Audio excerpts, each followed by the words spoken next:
आज अमित और नैना की नई फैक्ट्री का उद्घाटन था। देखते ही देखते 1 साल में इतनी मेहनत करके दोनों पति पत्नी ने अपनी फैक्ट्री भी खड़ी कर ली। सभी रिश्तेदार आए थे और अमित की खूब तारीफ किए जा रहे थे। भाई और भाभी सुमित और नीतू भी अमित के आगे पीछे ही घूम रहे थे। अमित की माँ कविता जी अपने बेटे की तारीफ सबके सामने किए जा रही थी और बार बार उसकी बलैया लिए जा रही थी। सब लोग अमित को बधाइयाँ दे रहे थे। ये बात अलग थी कि इस प्रगति में बहू का भी पूरा योगदान था, लेकिन बहू को भला कौन पूछता है। इतने में पंडित जी ने अमित को आवाज देकर कहा, अरे यजमान, पूजा का समय हो गया है, आकर पूजा पूरी करवाइए। वैसे भी पूजा मुहूर्त पर हो जाए तो ही अच्छा होता है। उनकी बात सुनकर अमित ने कहा, बस पंडित जी 5 मिनट और, नैना अभी आती ही होगी। अमित की बात सुनकर कविता जी ने कहा, अरे बेटा, अगर नैना को आने में देर है तो तेरे भैया भाभी पूजा में बैठ जाएंगे, पर पूजा तो मुहूर्त पर ही होनी चाहिए। पता नहीं नैना कहाँ रह गई, कोई काम समय पर नहीं करती। कविता जी की बात सुनकर अमित मुस्कुराकर बोला, कोई बात नहीं माँ, कितनी ही देर क्यों ना हो जाए, लेकिन पूजा में तो नैना ही मेरे साथ बैठेगी। उसकी बात सुनकर कविता जी ने कुछ नहीं कहा और मुंह बनाकर रिश्तेदारों में जाकर बैठ गई और अमित यथावत नैना का इंतजार करने लगा। इंतजार करते करते उसे वह दिन याद आया जब नैना उसकी पत्नी बनकर उसकी जिंदगी में आई थी। अमित ज्यादा पढ़ा लिखा नहीं था, क्योंकि वह शुरू से ही पढ़ाई में कमजोर था। इसलिए स्कूल के बाद तो उसने पढ़ाई ही छोड़ दी और छोटी मोटी नौकरी करने लगा। जबकि अमित का बड़ा भाई सुमित अच्छा खासा पढ़ा लिखा था और अच्छी नौकरी करता था। इस कारण से अमित की माँ कविता जी का भी रुझान अपने बड़े बेटे सुमित की तरफ ही था। जाहिर सी बात है, जिसके पति का घर में बोलबाला होता है, उसकी पत्नी का ही सम्मान सबसे ज्यादा होता है।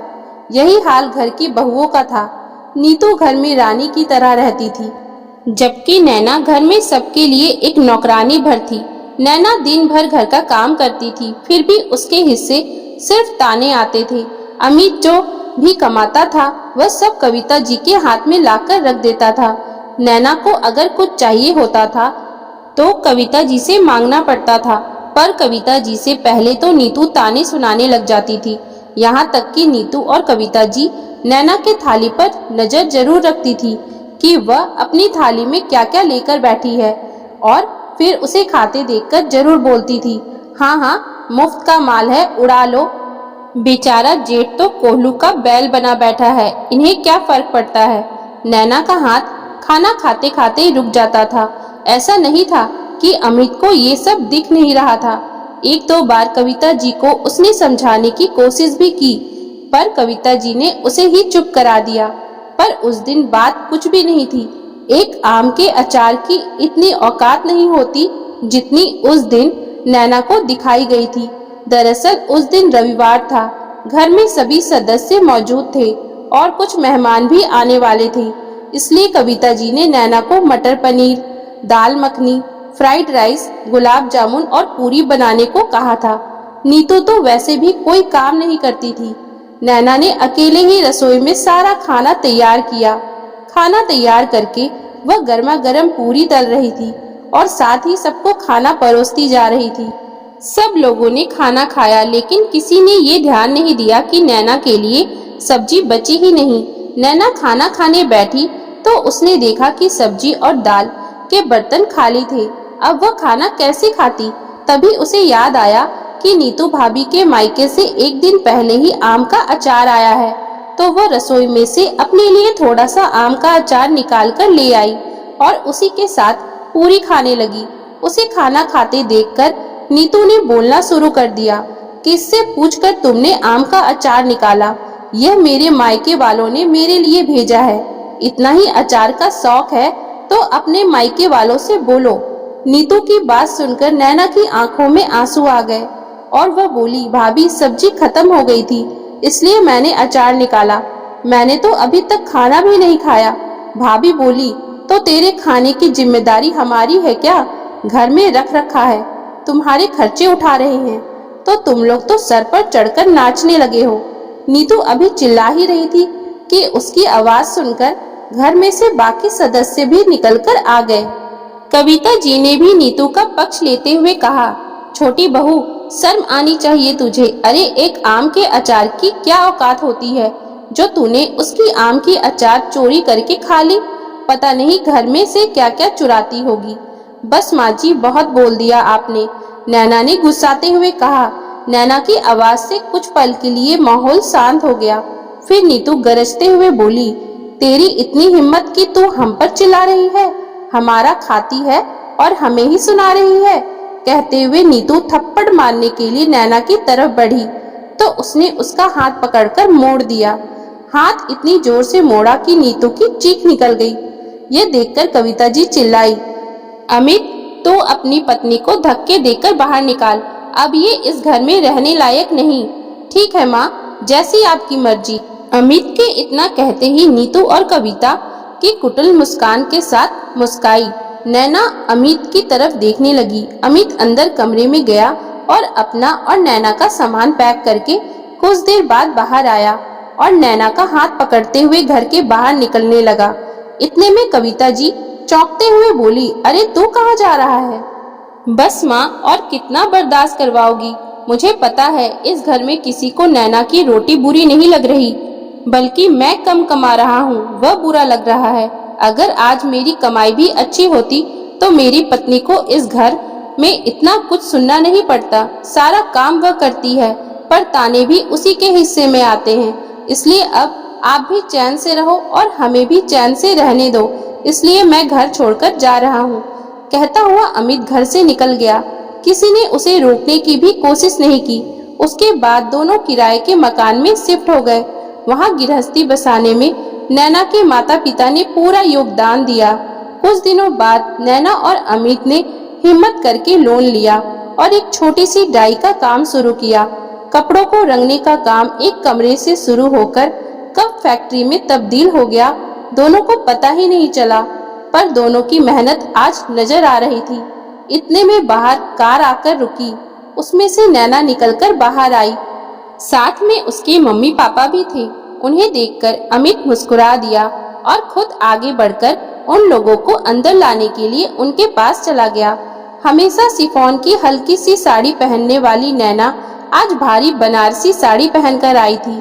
गले में एक हल्का सा मंगलसूत्र और कानों में छोटी सी सोने की बाली थी। हाथों में लाख की चूड़ियां पहने वह बहुत ही सुंदर लग रही थी। नैना को इस तरह देखकर और अमित को उसके माता पिता को इस तरह सम्मान करते देखकर नीतू कविता जी के पास आकर बोली, देखा माँ जी, आपने अपने माता पिता को तो अपने साथ लेकर आई है और आपको भेज दिया रिश्तेदारों के साथ। यही सम्मान है आपका। उसकी बात सुनकर कविता जी बोली, हाँ देख रही हूँ बहू, पर अब इतने लोगों के बीच में क्या बोलूं? कितना ही सम्मान कर लो, रहेगा तो मेरा स्थान ही ऊंचा। आखिर हम उसके ससुराल वाले हैं। अमित और नैना हवन में बैठ गए। हवन पूजा के बाद भोजन की व्यवस्था की गई थी। सभी रिश्तेदारों ने भोजन का लुत्फ उठाया। खुद अमित और नैना ने उसके माता पिता को बैठाकर अपने हाथों से खाना परोसा। उन्हें खिला पिलाकर अपने एक दोस्त के कार में घर को रवाना कर दिया। पर जाने से पहले नैना की माँ के लिए एक सुंदर सी साड़ी और पिता के लिए एक शॉल गिफ्ट की। ये सब देखकर तो कविता जी और ज्यादा जल भुन गई। कई रिश्तेदार तो वहाँ से चलते बने। अब फैक्ट्री में रह गए अमित, नैना, कविता जी, नीतू और सुमित। नीतू ने मौका देखकर ताना मारा, लो भाई, देवरानी तो बनी महारानी। अपने माता पिता को ही पूछ रही थी, सास को तो पूछना ही भूल गई। सच कहा है किसी ने, खुद के माता पिता के लिए ही जी दुखता है, भला सास ससुर को तो कौन पूछे। इतने में कविता जी ने भी कहा, बेटी के घर से कौन माता पिता गिफ्ट लेकर जाता है? इतना भी पता नहीं तेरे माता पिता को। मेरे बेटे का फालतू खर्च करवा दिया। अपने माता पिता को देने के लिए तो तेरे पास सब कुछ है। यहाँ तेरी सास और जेठानी खड़ी है, उन्हें तो अभी तक तूने कुछ भी नहीं दिया। ये सुनकर नैना मुस्कुराई और एक बैग लेकर आई।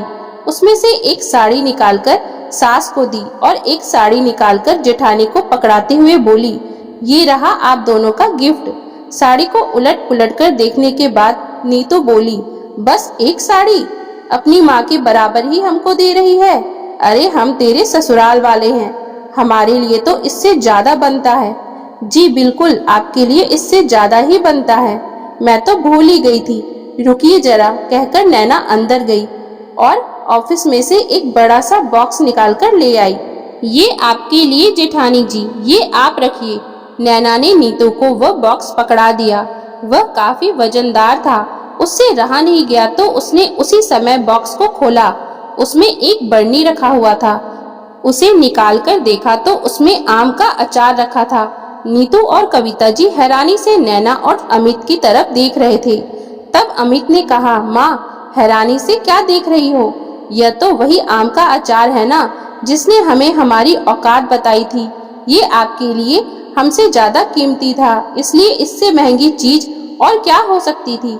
आखिर इसी चीज के लिए तो आपने नैना को चोर साबित किया था, तो आपको यही वापस लौटा रहे हैं।